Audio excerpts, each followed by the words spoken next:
We are here today to celebrate the release of Dr. Schneider's new book, The Archaeology and Refuge and Recourse, which explores the dual practices of refuge and recourse among Indigenous peoples of California.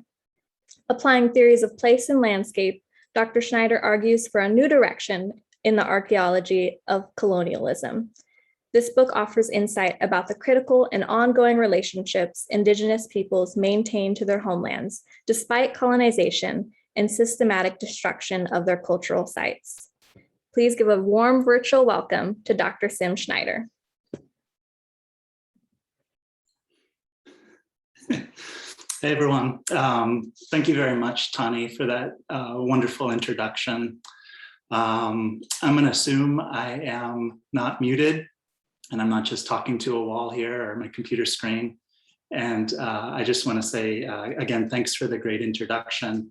And thank you all, the audience out there somewhere, for coming out on what's going to be a dark and stormy night.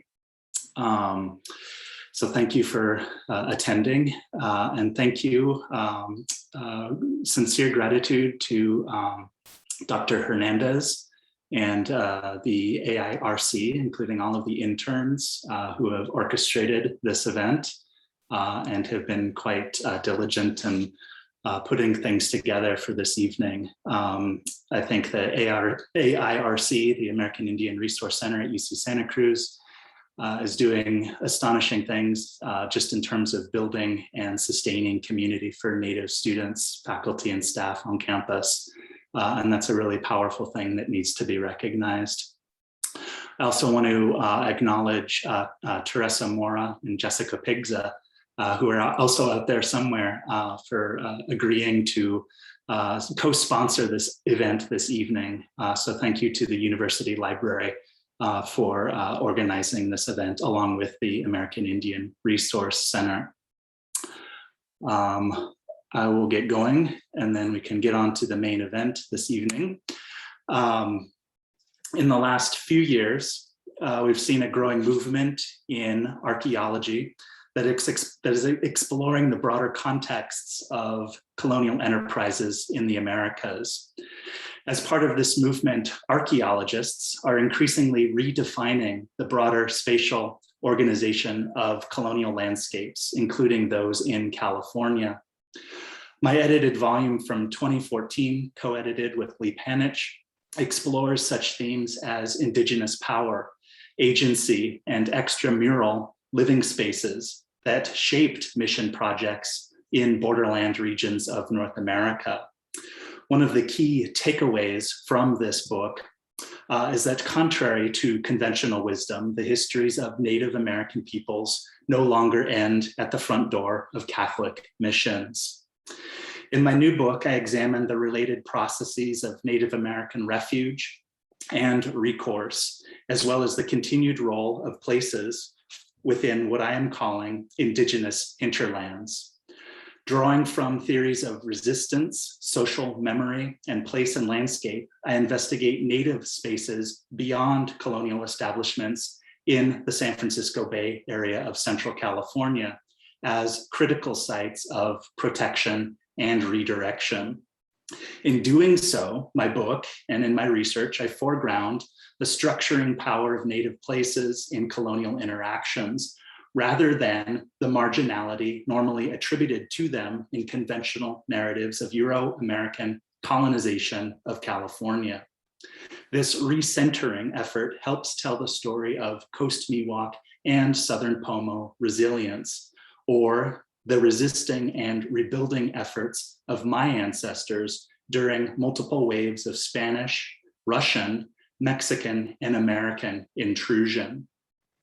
Now, before I begin, I just want to take a quick moment here to orient everyone to the places that are at the heart of my book and in the talk this evening.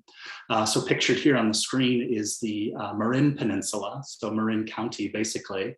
On the right side of your screen, you'll see the location of one of the case studies in my book, and that's at China Camp State Park. And then on the left side of the screen is the location of my second case study in my book, and that's the Tom's Point Peninsula over on beautiful Tamales Bay. At the bottom of the screen, you see the peninsula and city of San Francisco, and then other geographic features and modern day places on the map here. Marin County and all of southern Sonoma County, a good chunk of it, is within the ancestral territory of the federally recognized and sovereign tribe of Coast Miwok and Southern Pomo Indians. And those are, and we recognize ourselves as the Federated Indians of Graton Rancheria. So my research is square in the middle of Graton Rancheria territory, actually kind of on the outer edges there. Some of the places that are at the sort of core of my arguments in the book and in my research at the time periods are here on the screen. And my research basically straddles the period of time kind of overlapping the so-called late period of prehistory and then the historic period. And then you'll see within the historic period, different dates sort of broken out to correspond with different colonial projects in the San Francisco Bay region. Oftentimes, archaeologists like to specialize in distinct periods and places. And I think the important point here with this slide, as crude as it might be, is that thinking about this periodization within the field of archaeology, oftentimes these very important places that really showcase the continuous path of Native peoples is often overlooked when we break out time in this manner. So easy to spot colonial sites like missions and forts become stand-ins for discussing Native people during the colonial era, and often at the expense of understanding change and continuity across the arbitrary divide between prehistory and the historic period. So this long-term perspective that I adopt and an expanded landscape perspective in my research are at the core of my book. And these allow me to ask new questions about how, when, and where Indigenous people responded to colonialism and survived. So my talk this evening and tonight's event is designed to provide a little bit of background on my research and my book with a focus on three main interventions: reclaiming Indigenous history, recentering Indigenous people, and then also foregrounding the resilience of my community. And the second and equally impressive and important part of this presentation this evening is to have a conversation with fellow Graton Rancheria citizens, Nick Tipon and Dr. Peter Nelson, in which we'll explore the broader relevance of this kind of archaeology and research and approach to our tribe and our ongoing efforts as Graton Rancheria citizens. So to be able to reclaim history, the opening chapters of my book introduce readers to the practice and problems of California anthropology, primarily in the 20th century, and to the study and production of histories about California Indians. I also map out my approach to the archaeology of colonialism, and I discuss a few of the ways that I think archaeology can improve. First of all, histories of colonial California have leaned heavily on colonial violence, harmful anthropological stories of Indigenous cultural diminishment, and village abandonment. For the San Francisco Bay, for example, it was a time of little choice for Native people, according to the title of one of the most widely accessible books on the subject of Native peoples, or Native answers to missionization in Central California. In my writing and scholarship, I'm careful not to overlook the immediate impacts and lasting effects of colonial violence for California Indians. And I don't dispute the extreme loss of life, Indigenous lives, introduced by Spanish, Mexican, Russian, and American programs. And yet many studies, particularly archaeological scholarship, that focuses on the experiences of Native peoples in colonial California overemphasize the quick pace of collapse and colonization by 4 imperial powers over a relatively short span of 100 years, or from approximately the 1770s to the 1870s. A short chronology that usually ends in the cultural extinction of California Indians at or shortly after 1769 is favored over research on the interested action or agency of California Indians, long-term indigenous histories, and ongoing relationships to homelands and home waters. Secondly, another big problem that I try to address in my work, in addition to the narrow temporal focus, archaeologists have also imposed an artificial spatial logic that boasts colonial power and presence and amplifies indigenous cultural loss. Restoration efforts in California over the last 100 years or so have funneled big money and research into the study and protection of standing architecture. For missions, seen here on this slide, archaeological focus, taking some of that restoration money, archaeological focus on the most obvious features of the California landscape normally focuses in on chapels and mission quadrangles.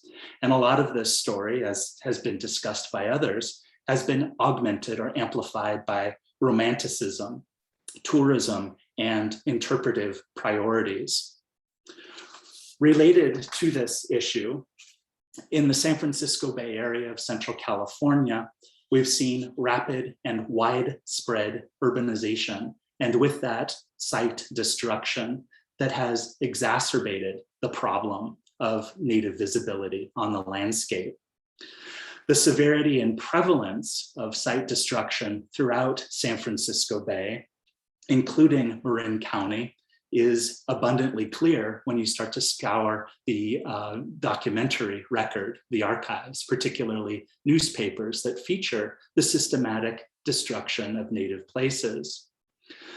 Oftentimes, sites, including those in Marin County, have succumbed to natural impacts, such as from coastal erosion, which is an ongoing and very relevant impact to archaeological resources in present-day California.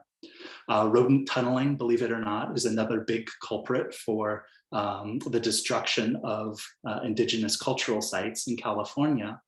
But I think one of the most egregious acts that is sort of focused in my book and research is the destruction that takes place by human hands. Oftentimes, sites in Marin County have been entirely removed. In other cases, sites, including shell mounds in the San Francisco Bay Area, have been repurposed, sometimes for roads, the construction of highways, including Highway 101 that runs south to north on the Marin Peninsula. Shell mounds and other sites have been repurposed for private gardens as chicken feed, but also for growing agricultural enterprises, including farms and orchards throughout the San Francisco Bay Area.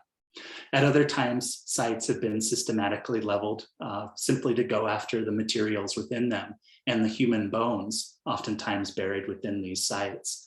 And those materials and human remains would often find their way to curio collections or museum shelves. Here on the screen, you see a few examples of this widespread destruction of archaeological sites, Native American sites in the San Francisco Bay Area. One example here in the center of the screen is the example of the Castro Mound in South San Francisco Bay. And this site was leveled, and the archaeological site was systematically sold off as fertilizer or California guano, as this photograph shows. And this is part of this ongoing legacy of colonial violence against indigenous peoples. And here I need to be clear and upfront to point out that archaeology, my very own discipline, has been complicit in the destruction of native histories and the concealment of indigenous histories in California, including sites throughout the Marin Peninsula. Many of these sites have been bisected, as you see in some of the photographs at the top of the screen. Other sites have just been leveled to make way for developments and roads. As I mentioned, some sites have been repurposed. And then others have been systematically excavated by archaeologists. At the bottom left side of the screen is just a photograph of shovel broadcasting, one of the techniques that archaeologists in the mid-20th century used to go after materials within Coast Miwok sites on the Marin Peninsula. And the idea with those bottom two photographs and the newspaper clipping on the bottom right is that violence, the systematic destruction of native places, Coast Miwok sites, has been baked into archaeology. So there's the methods that archaeologists have adopted throughout the 20th century have been systematized to destroy native histories. I don't think I need to dwell on this too much, but in the place of Indigenous histories, Indigenous archives, as these sites represent to me, we see Western chronologies take their place. So the story of Native people living during the colonial era is further funneled through colonial settlements, places like missions, and filtered by that which can be excavated from colonial sites or gleaned from the writings of colonizers.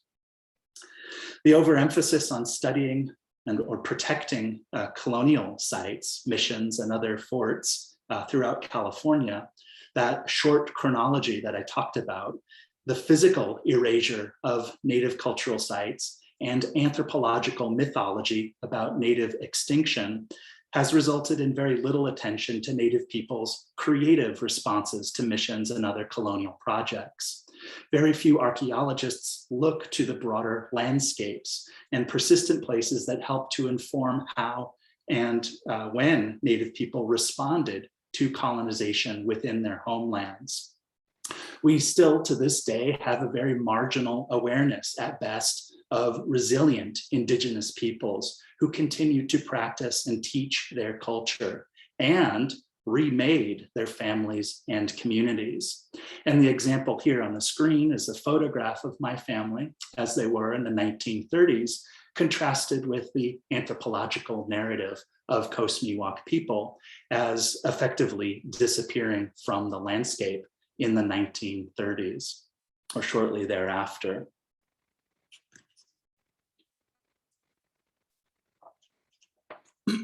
I sometimes struggle to explain what it's like to be an Indigenous archaeologist. And I think Nick Tipon and Peter Nelson can also identify with that feeling, struggling to explain who you are as a Native person and an archaeologist.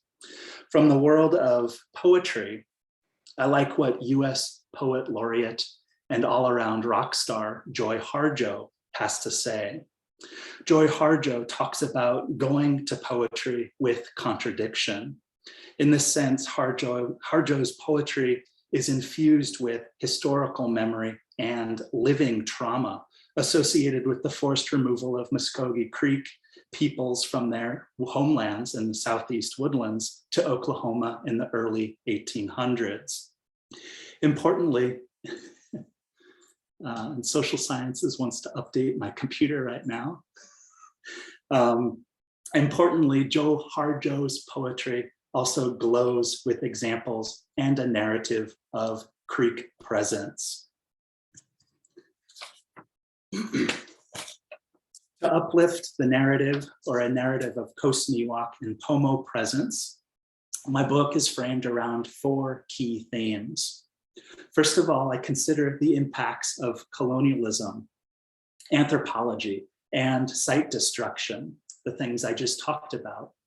Secondly, I strive to document the dynamic experiences of Indigenous communities negotiating colonialism.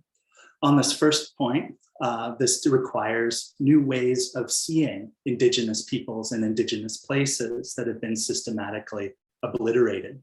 So all of this has to do with the visibility of Native history. The example on the screen here is a map from 1873 that shows a Native space, a shell mound smack dab in the middle of the growing urban grid of San Rafael. And this is a site where eyewitnesses recorded Native people returning this place seasonally to carry out feasts and other social events as late as the late 19th century. So a very important example of Indigenous visibility. As I mentioned, the second point that's a part of my book and scholarship is really striving to document the dynamic experiences of Indigenous communities negotiating colonialism. So how Native peoples resisted colonialism by remaining mobile, creative, and engaged with their sacred places, oftentimes in novel or in unexpected ways, as the examples on this screen show. And this allows us to start to rethink what counts as evidence of survival and Indigenous presence.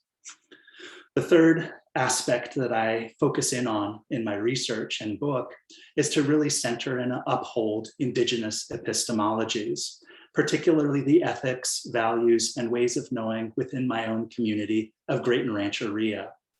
And that work extends, of course, to other tribes who I continue to work with outside of my tribal territory. And this ethic of responsibility and upholding Indigenous epistemologies is really the focus of my next book that's being published next year. And in that book, I have the pleasure and honor to have a co-authored chapter with Nick Tipon and Peter Nelson. But the focus of this work is to really focus in on this idea of we are still here. For my own tribe, this is something that we've been shouting for the last 30 years or so, or probably since the late 1700s, when the first colonizers set foot in California. But the idea here with this book and going forward in my work and thinking is to really think about archaeology differently. And it's time for archaeology to listen and better account for the presence of Indigenous peoples, not just in theory, but also in everyday practice, the ways that methods and other techniques need to showcase and uplift Indigenous presence. In my approach, I also emphasize an active role for community partners in the research process. And here I just want to quickly foreground, as part of this approach, really foregrounding again, my Native American community partners as advisors, participants, and as scholars endeavoring to learn more about their own places and histories and their role within in those histories and tribal communities. As part of this too, in addition to not just working through the archaeological record sites and collections, this also involves marshaling multiple forms of evidence that really allows me to minimize the amount of destructive archaeology that takes place at these sacred sites throughout California. And this also allows in incorporating archival records, oral narratives, as well as other existing collections. This allows me to really showcase and build a more inclusive and robust understanding about the past. So drawing on archival photographs, documents, and incorporating other kinds of techniques like shallow geophysics, digital mapping, etc., again, really allows archaeologists like myself and Peter Nelson to minimize the amount of work and destructive archaeology that actually takes place at archaeological sites. The third key intervention here, and sort of the crux of my argument, is focused around two case studies. And this has to do with this concept of resilience in my writing. And the story of Coast Miwok resilience, as I see it, and at the center of my book, requires seeing from a homeland, or in other words, looking at colonialism from the inside out. And by this, I mean looking from within Native archives and from within Native communities. And again, as an archaeologist, looking at colonialism from the perspective of Indigenous places and homelands. So in practice, to do so, this involves critical rereads of archival documents to identify overlooked instances of agency and to spotlight decisions to resist and to enter into colonial establishments. So moving to missions, forts, and other places, but also resisting them in meaningful ways. So critical rereads of the archival record. In practice, I also revisit existing archaeological collections. Both of the case studies at the center of my book, China Camp and Tom's Point, have existing collections associated with them. And again, this allows me to minimize the amount of destructive archaeology that I might introduce to these culturally sensitive places. But this also allows me to rethink overlooked evidence of Native resilience and presence in the existing record. So rethinking materials that might have been looked at very differently in the mid-20th century versus looking at it now in the 21st century from the perspective of a California Indian community. And third, I also acknowledge persistent places that may have empowered Native peoples. And in doing so, we need to really think again and seriously about how to identify threads that reach across space, across broader regions, not just focusing in on single sites, but looking at how 1, 2, 5, multiple sites are interconnected across multiple regions. And we also need to think about how these threads reach across time, not just during isolated moments, such as the very short-lived mission period in California. Now, as I mentioned, 2 archaeological case studies form the core of my book and analysis. The first case study has to do with a group of 3 shell mounds located in present-day China Camp State Park. These are sites that were mapped as early as the early 1900s. And then one of these sites, the largest of the 3 sites, was excavated in the late 1940s. One of the interesting aspects about this site that was excavated in 1949, and again, rethinking existing collections, is a hypothesis that was posed by the archaeologist that the people that lived at this site, this shell mound, lived there up into the 1800s until they were taken to one of the Spanish missions. Now, this site or this hypothesis have never really been fully explored or tested with an eye towards the historical occupation of this particular place. I had the privilege of visiting this and 2 other sites as part of my research and revisiting the existing collections to really think differently about the occupation of this landscape during the colonial era. And in my work, I targeted specific features for radiocarbon dating. Rather than opening up large trenches or excavation units across these sensitive sites. I relied on shallow geophysics, such as this funky electrical resistivity map that allowed me to pinpoint distinct features within these sites for targeted excavation. And from those single excavation units, extract materials for radiocarbon dating. There's much more to this project, and I refer you to the book if you want to learn more. But this was an opportunity to really confirm that, yes, indeed, these sites were occupied for upwards of 2,000 years, and those occupational records extended into the 1800s.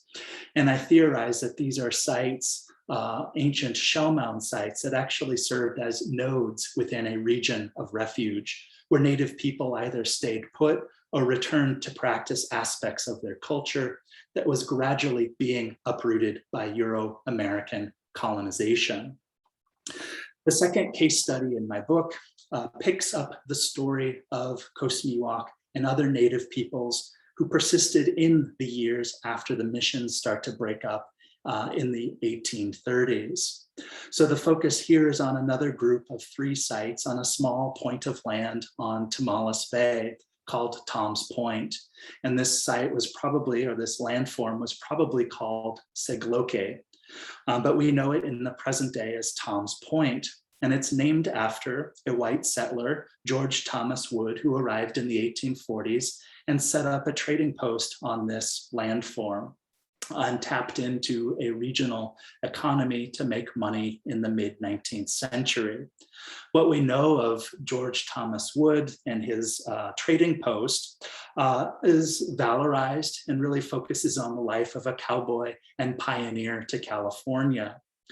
Again, this is an opportunity as a Native person and archaeologist to really deliberately reframe the story of Tom's Point as Sigloke, as a Native place, and a place that was made possible, the trading post and whatever efforts Tom Wood was involved in, an operation that was made possible by the labor and ingenuity and cultural and ecological knowledge of Indigenous people.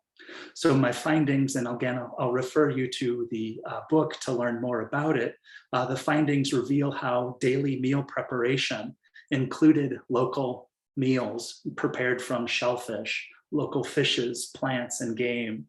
Abalone was gathered and then sold to passing ships, and those shells could be transformed into buttons that adorned the clothing throughout the United States and around the world.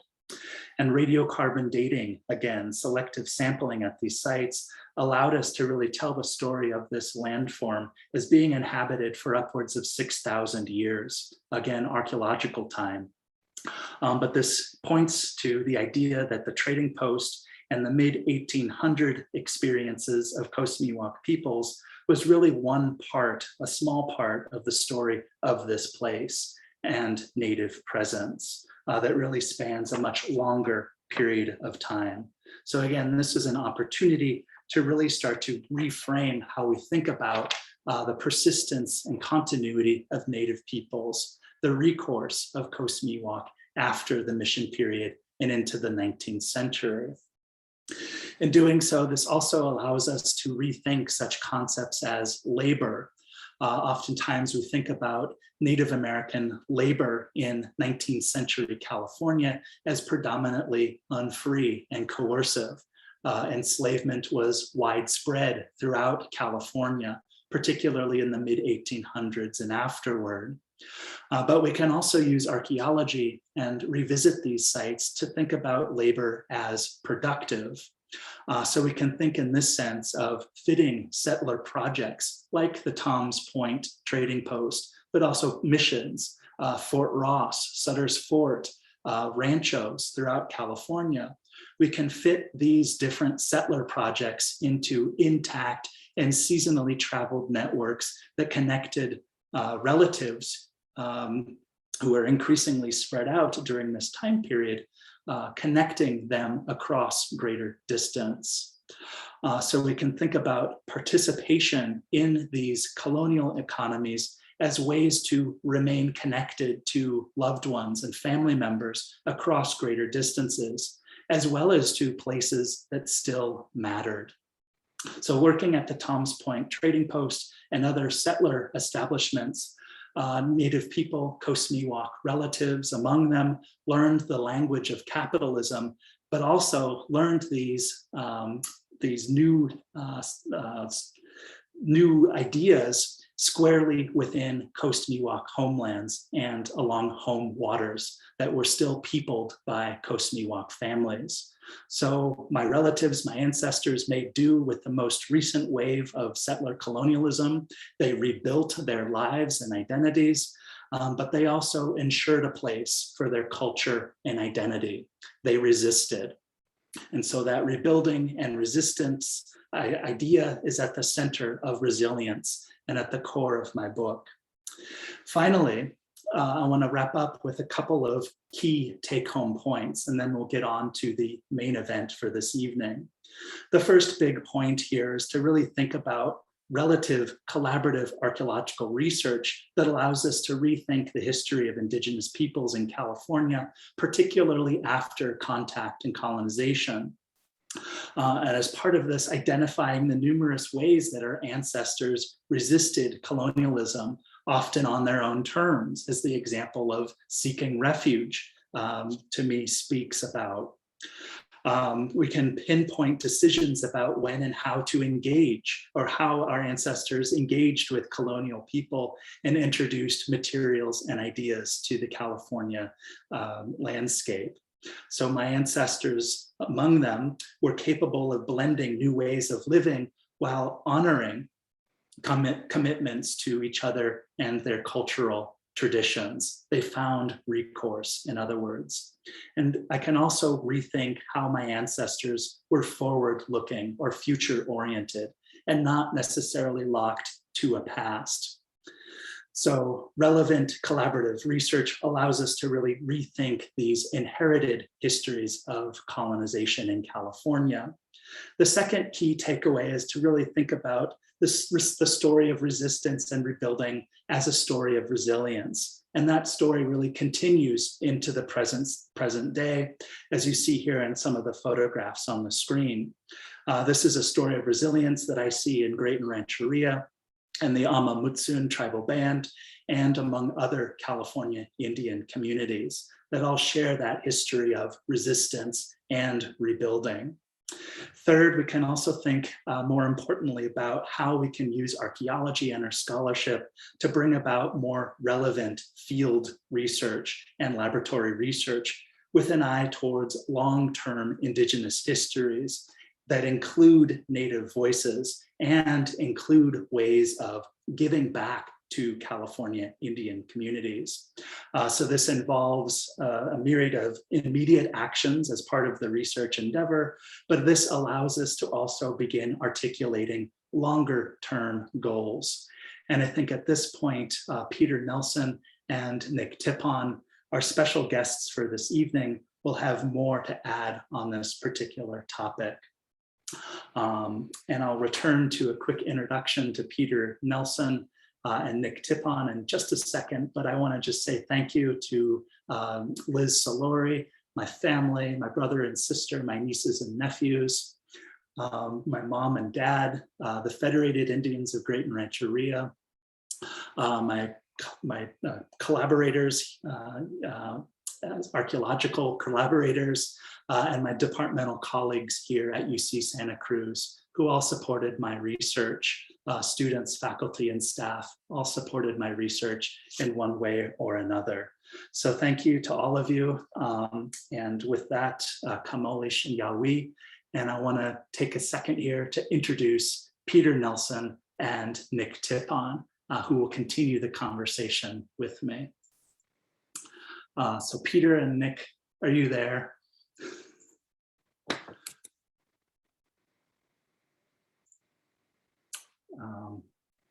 There you are. Hey, Tsim. Hey, Peter. Okay, I think I'm here. There you are. Wonderful. Now, I'm embarrassed to say that I feel like I was just muted the whole time and I was just talking to myself. So if we need to clarify anything, just let me know. But for all of you who do not know Nick and Dr. Nelson, I want to take a moment to briefly introduce them. Nick Tipon, who I see here on my screen, is a respected elder in the Federated Indians of Graton Rancheria. And Nick, you may not know this, has more than 3 decades of teaching experience in primary schools in California. He's a retired high school principal. And he came to archaeology relatively late, but he knows the landscape. He knows the archaeology in our homeland, in Central California, in the San Francisco Bay Area. And he knows archaeology in California very well. Nick has a number of roles. In addition to being a really great guy, he also has an ongoing responsibility to the Point Blue Conservation Science Program, and maybe we'll hear a little bit about those efforts in just a second, but he's on the board of directors for Point Blue Conservation Science and gives wonderful talks throughout the San Francisco Bay Area. Our second guest this evening and fellow tribal citizen, Peter Nelson. I'm going to switch to there you are. Dr. Nelson is a citizen of the Federated Indians of Graton Rancheria as well. and he's an assistant professor in the Environmental Science and Policy and Management Department at UC Berkeley, and also has a role in the Ethnic Studies Department at UC Berkeley. I want to point out that Nick and Peter have both chaired the Sacred Sites Protection Committee for the Federated Indians of Graton Rancheria, and we might hear a little bit more about that in our conversation this evening. And Peter is also carrying out groundbreaking eco and archaeological research in our homeland, with a particular focus on traditional resource and ecological management and the role of fire in protecting and shaping our ancestral lands. Peter has published in a number of top journals and publications, including American Indian Quarterly. And I think I want to refer all of you who are here this evening to a recently published powerful commentary that Peter Nelson put in American Anthropologist that centers on the renaming of the anthropology building at UC Berkeley.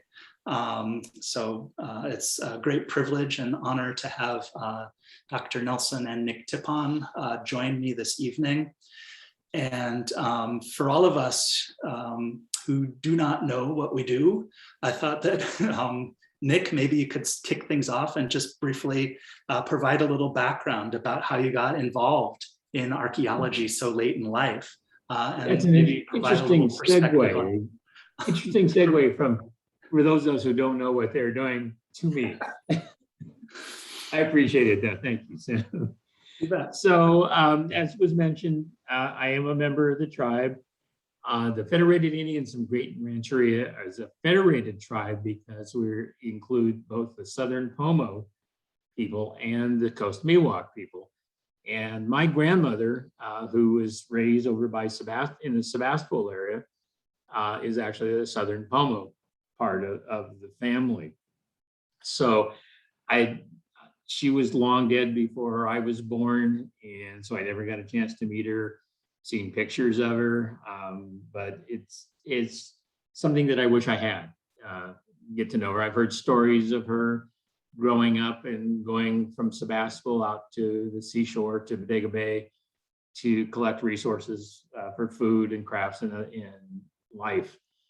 So that would have been very interesting to hear from her. One of the first things I wanted to mention, in Tsim is, I think, touched on it, is that it's more than just, this is a village site, this is a burial site, this is whatever. I give a lot of speeches to elementary kids about Native American presence, and for third and fourth graders, you have to simplify things a little bit. And one of the things I try and get young kids to understand is that Native people had a different approach to the way they view the land. We look at it in terms of Western science usually. So we study it, we measure it, we photograph it, we catalog it. But Native people throughout the world basically looked at the world in a different way. They looked at it from a spiritual point of view. It was the way they had to understand their environment in order to survive, to feed themselves, to gather things to live, and so forth. So they looked at things more from a spiritual point of view, didn't have cameras, didn't have data sheets and all that stuff. So they were basically out there getting to know the land firsthand and observing it. And from that, they developed a relationship with the land. So much so that in recent times, we're seeing currently a lot of tribes who are like, as an example, naming rivers as members of the tribe. So that's happened in New Zealand, it's happened in Egypt, and it's happened in the US. But what tribes are doing is saying these rivers are so important in terms of the spiritualness and closeness to the tribe that they should be recognized as integral members of the tribe and be honored just like any other tribal person. So what Tsim in his books and Peter and his, you'll hear about his things later. They tend to relate that when these things in our environment, they're not just objects of study. They have a spiritual value and meaning to Native people, and to truly understand how Native people view the world. That's an important component that they need to do. The other thing I wanted to mention early on here, while I still have the platform, is my parents. And my parents, my mother was half Southern Pono and half Mexican. My father was born in the Philippines and came here when he was 19. So when they were raising me, or attempting to raise me in the 1950s, nothing was ever said in the household that wasn't in English. My father spoke Tagalog, my mother spoke Spanish. They never spoke their native languages because they knew that I would have to live in this country where English is the predominant language. And to be successful, I had to understand and speak English. I had to understand the culture. I had to understand how you survive and how you get ahead in a white culture. And that's, later in life, became more important to me to understand, because they never taught us about our Filipino side of culture. They never taught us about Southern Pono side or the Mexican side, because they wanted us to be successful in a white culture. And I think that's true of a lot of Native people and a lot of other minorities, that we were denied some of our heritage because, rightly so, our parents wanted us to succeed in this environment. And that attitude that you had to think a different way predominates, I think, still quite a bit in archaeology. And that's, in Tsim writing this book, he again tries to address that. And it's something that is a lifelong thing, and it's hard to understand for other people when suddenly one day you wake up and say, gee, part of me that should have been a significant portion of my life was denied because of racism and so forth. So it's those things really were significant in my life. And one other thing I wanted to mention is that the reason I got interested in archaeology is that when I retired from teaching, I thought, oh, I can go play golf, I can read, I can, do whatever. But the tribe asked me to serve on some committees. And the first one was the Education Committee, and then the Sacred Sites Protection Committee.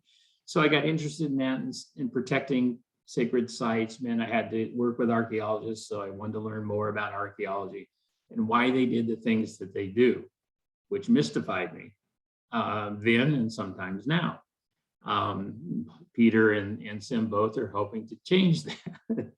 But anyway, so yeah, that's how I got interested in archaeology. It's fascinating to look at it from someone who's not been trained in that field, but definitely has some opinions about it now. But that's for another day. Thank you, Nick. And I wonder, Peter, do you want to just introduce yourself and how you got involved in archaeology, and maybe touch on a little bit about Indigenous archaeology and what that is, and sort of the scope of what you do for the tribe and in your own research. Yeah, sure. And thank you, Tsim. And thanks, Nick, for that wonderful introduction of your history in archaeology as well. It's always great to hear from you. So yeah, I got into archaeology in my undergraduate education, and I grew up outside of the Graton community in California. I was up in the Pacific Northwest. I grew up in Vancouver, Washington, just outside of Portland, Oregon. And up there we had a British trade fort, Fort Vancouver, that was the headquarters for the Hudson's Bay Company in the Columbia District. So there was a lot of history there in terms of that,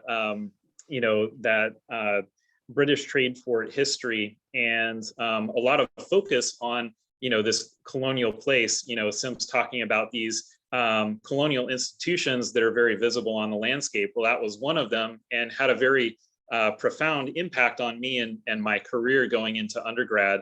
But around that time also, and actually a little bit before in high school, I was getting interested in archaeology then, as well as, history, living history. I did some amount of interpretation at Fort Vancouver in high school.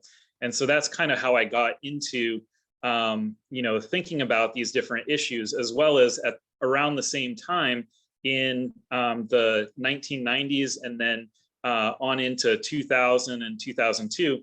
That's when our community was reorganizing and becoming restored as a federally recognized tribe. And so my grandpa, who my Coast Miwok ancestry is from, would talk about being Native. My mom, told us stories about when he was growing up as well.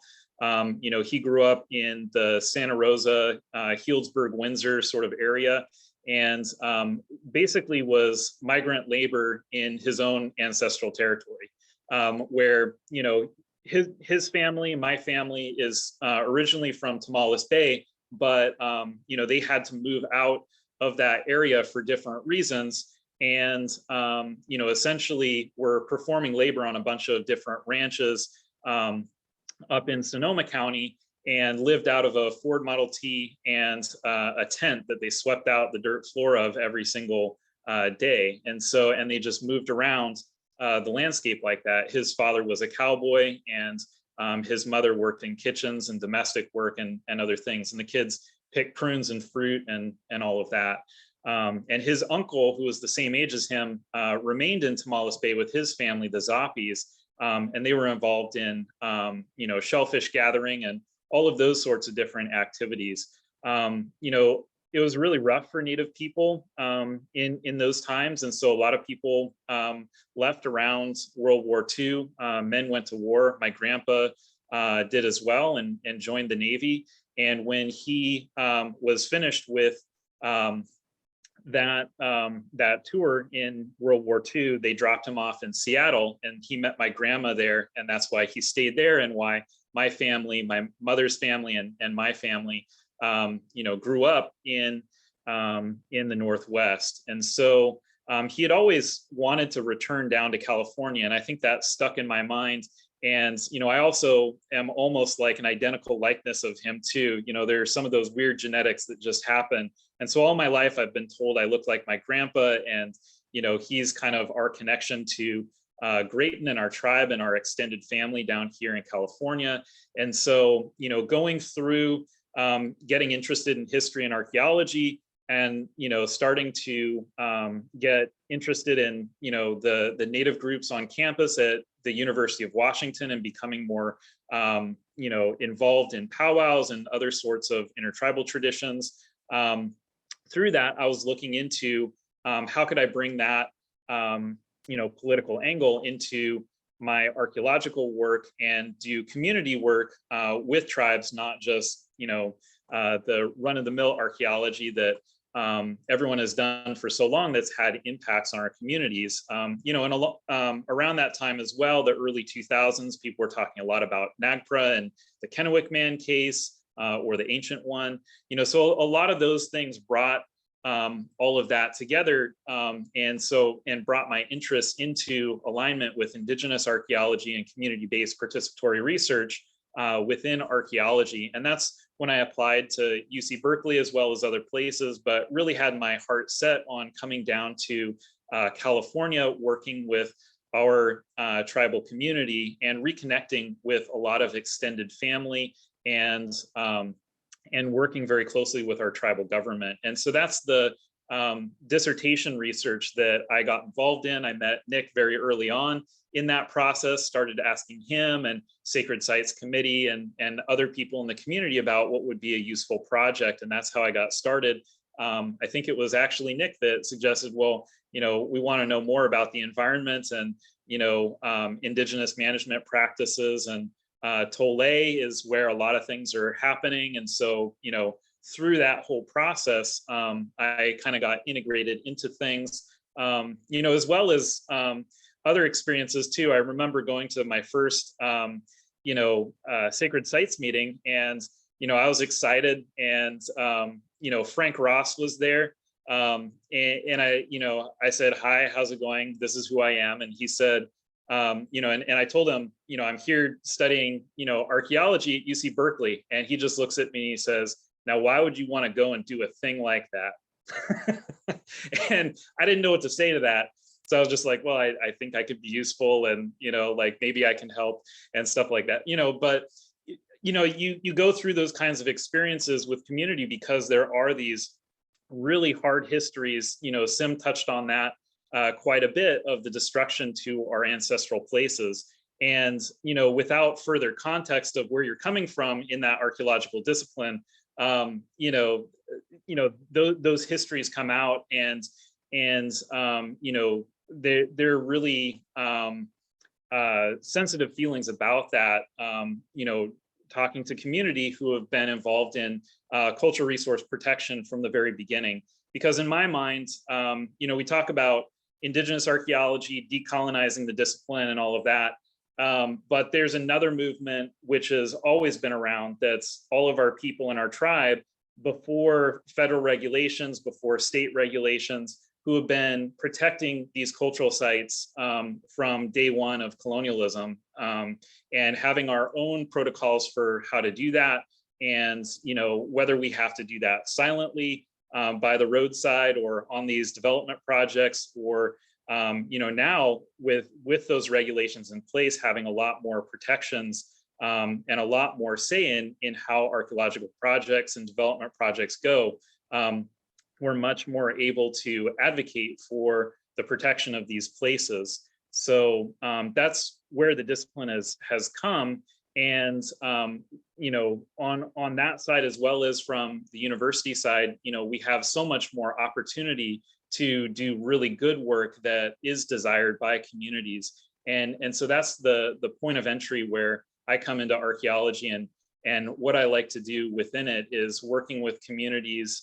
Mainly for me, it's been Native American communities here in California as well as elsewhere. But, talking to people within the community, working with tribal governments to really define what the research questions are, methodologies, even going back and, showcasing the data and interpretations, revising those interpretations in my publications to make sure that that's reflective of what the community wants, and how community histories are represented in those publications. And so that's kind of every step of the way community engagement is happening, and that to me is what Indigenous archaeology is. I know there are tons of different permutations of what it can be, and that's why we call it Indigenous archaeologies in the plural.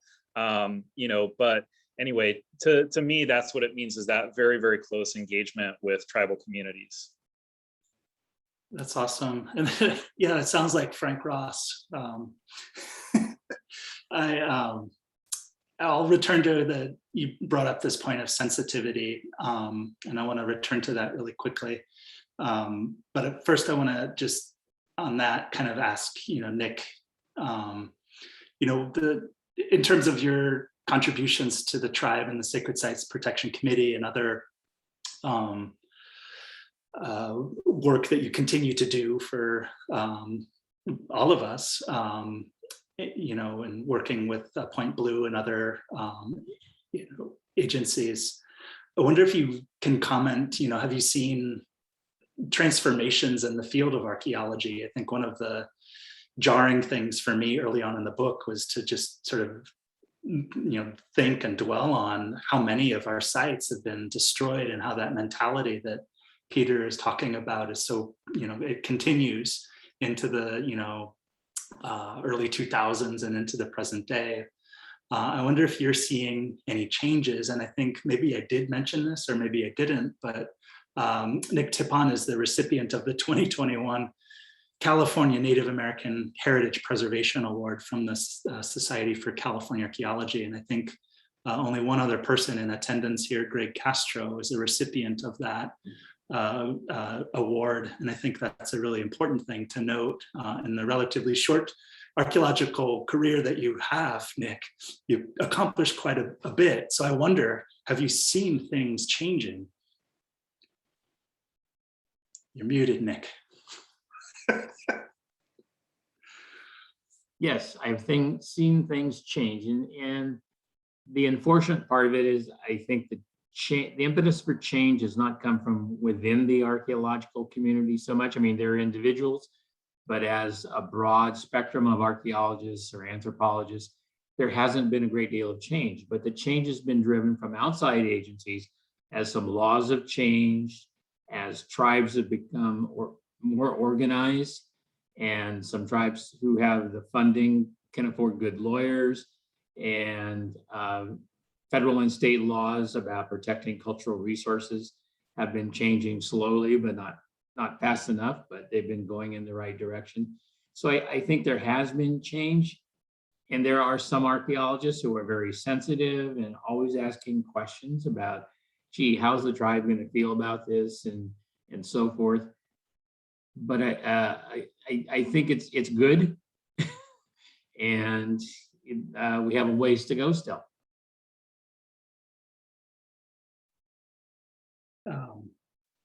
And Peter, you mentioned sort of the sensitivity. I wonder, one of the things that we're sort of thinking about together are, designing projects that are responsible to our communities. And I wonder, how does that work for you?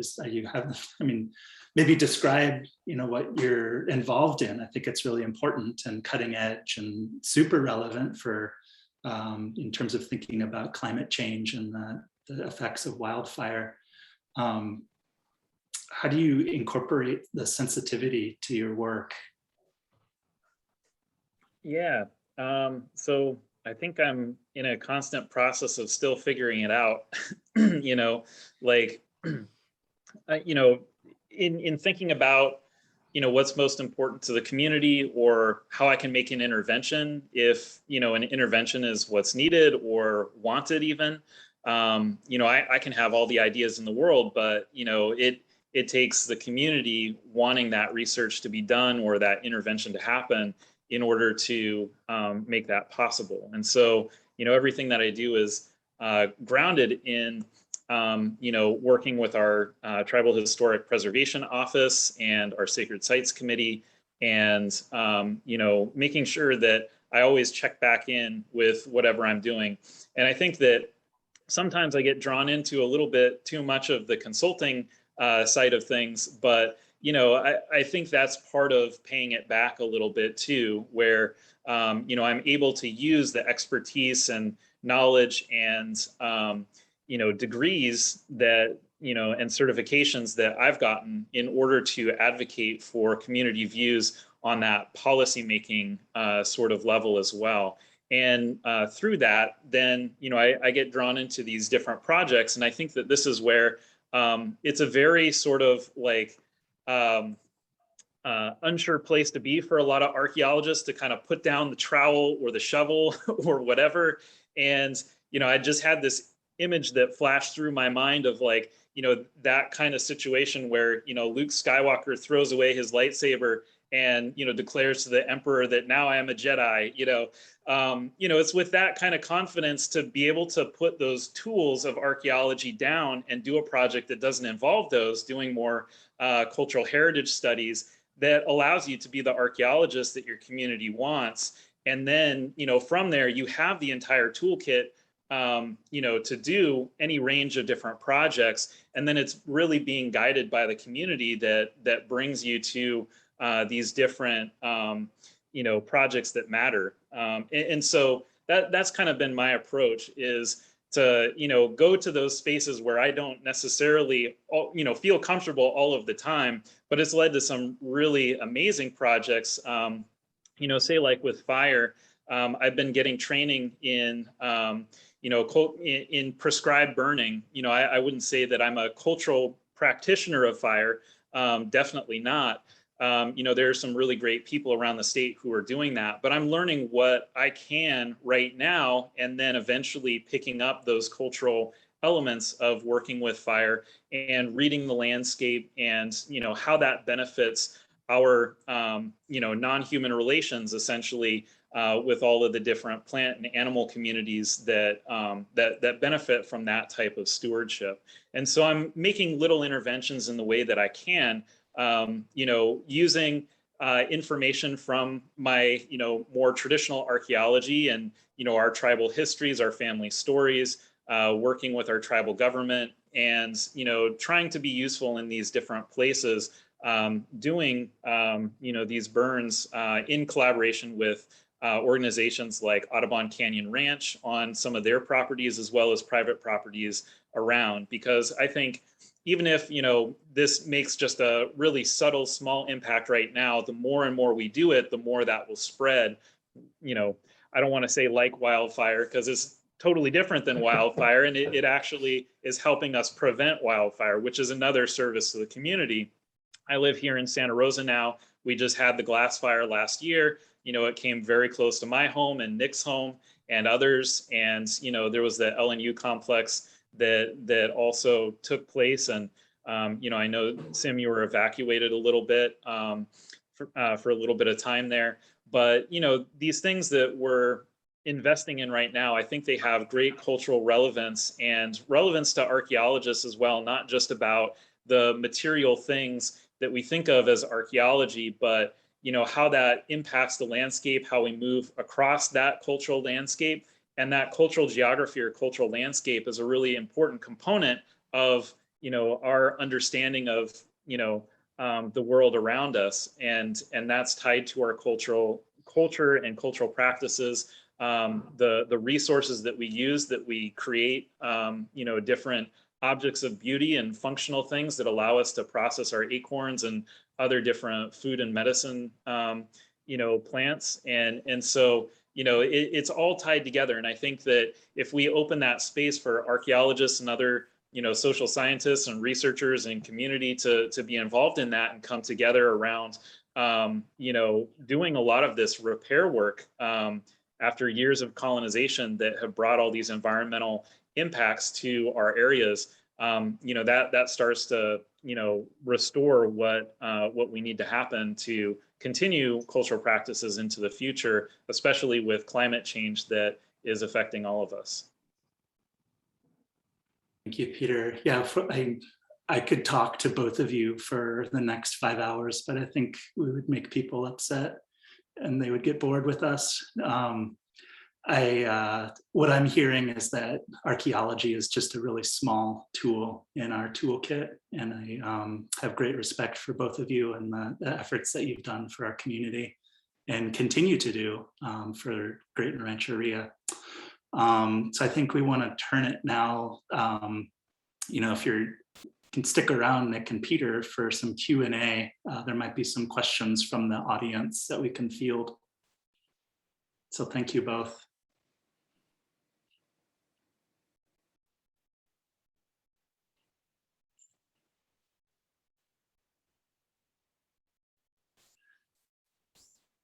And find questions.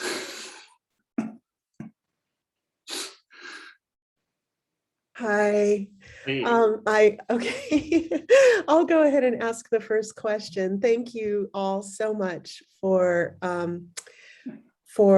this amazing presentation and the conversation. And I actually could listen to you for 5 hours, but a question from someone in the audience is, all of your work in cultural resource management and archaeology as Native people is a positive challenge to the Eurocentric science paradigm of detached objective observation as a way to find truth. Some non-Native archaeologists in the 20th century have worked in a more connected way with Native communities, but the last decade has seen numerous California Indigenous archaeologists and academics examining and interpreting their own culture. Can you speak to the issues raised in this approach?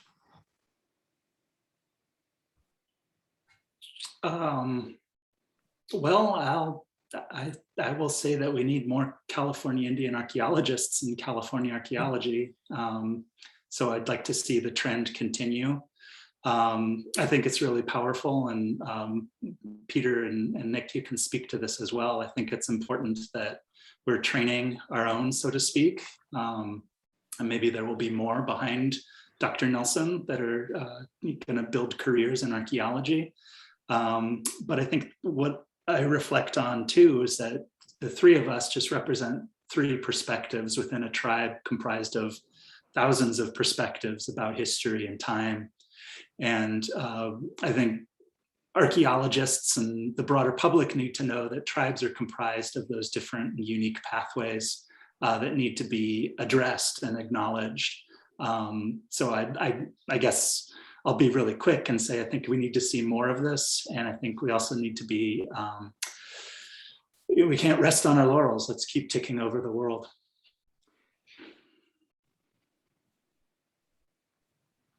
Thank you so much for your answer. Our next question is, who do you hope will read your book, and what do you want them to take away from your research?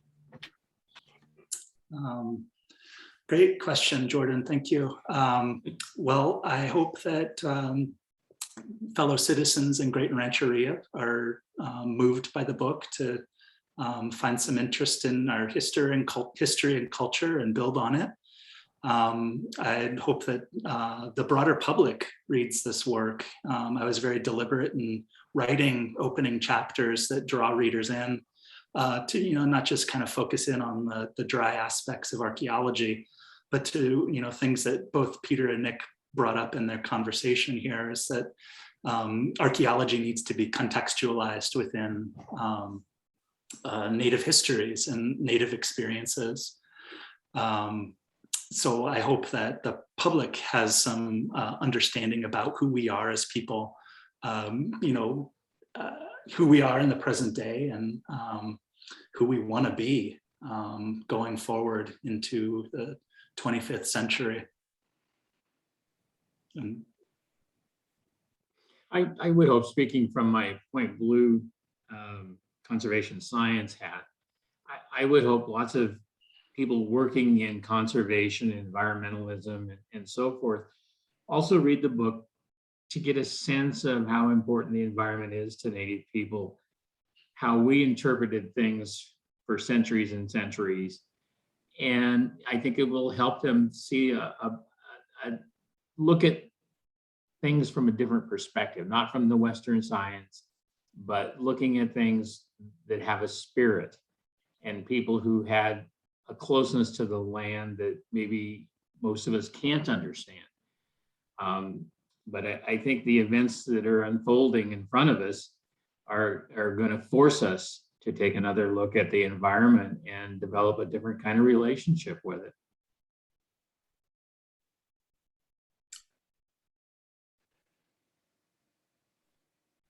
Yeah, thank you both for your responses. Unfortunately, we're running low on time, so this next question will be our last, but our question is, it's a question for all of you. And what do you do for your community? What you do for your community must be difficult, considering all that has transpired historically. How do you care for yourselves in the process of doing this important work?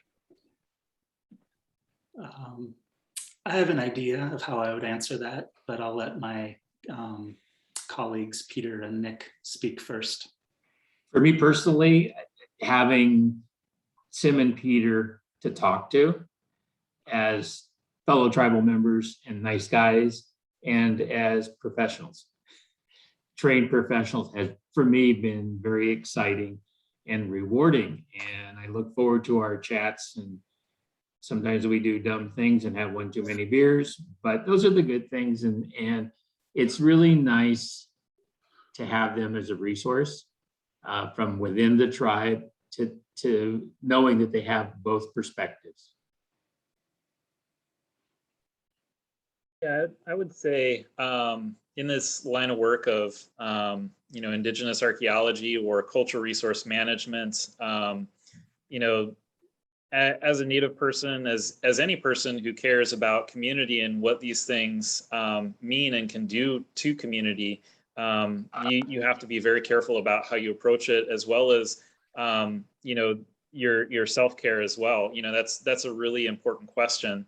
And so, work in museums, work out in the field, work in the lab, all of those have different sensitivities and potential dangers and risks associated with them. And so everyone has their own practices that they go through. I think that can be talking to people, having spiritual leaders, having different, plant medicine or other practices that you have. And it's really that process of mentorship from your elders that I think has guided me into, sort of what those practices for me are as well. And it's what I've found, appropriate for me too. So that's been my own personal journey, and, what I do and how I behave, and what protocols I follow, and all of that, under the guidance of elders and who I've learned from, whether that be very super formal or totally informal, and, things that I pick up along the way.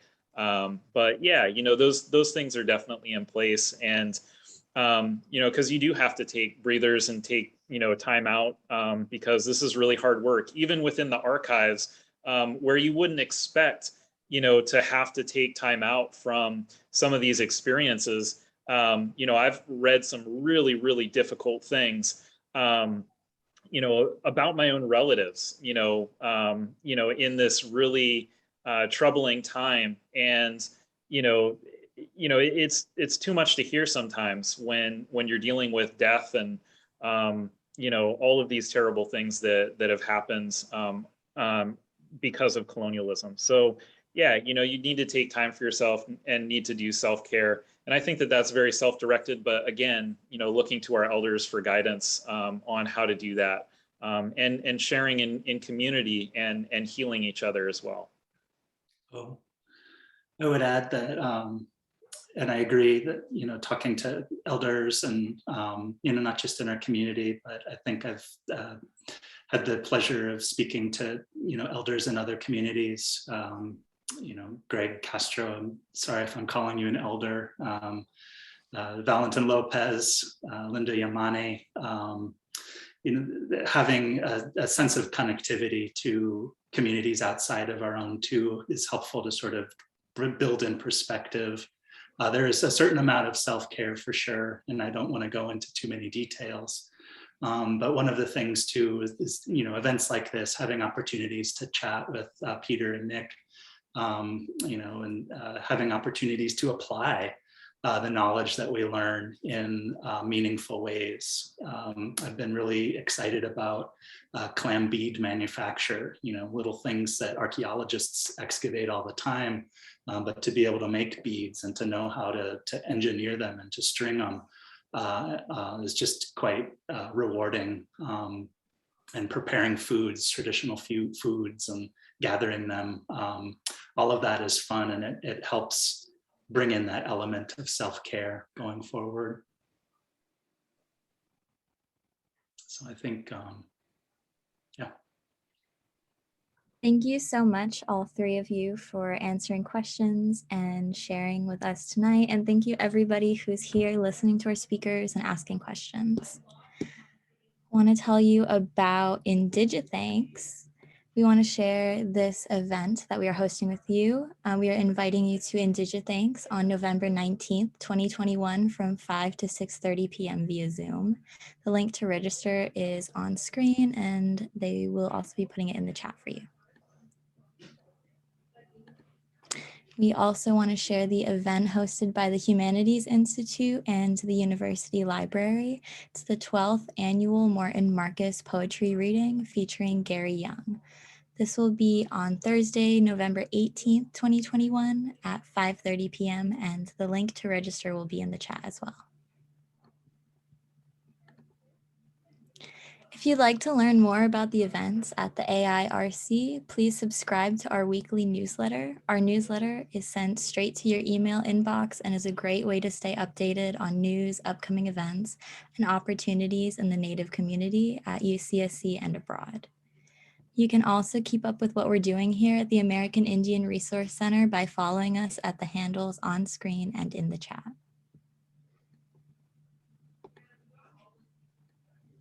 And please be sure to fill out our event evaluation form for your chance to win one of 3 signed copies of the Archaeology of Refuge and Recourse. You can scan the QR code on screen with your phone camera or use the link in the chat. Your feedback will help us improve our programs in the future. Thank you all for joining us tonight, and we hope to see you at our future events.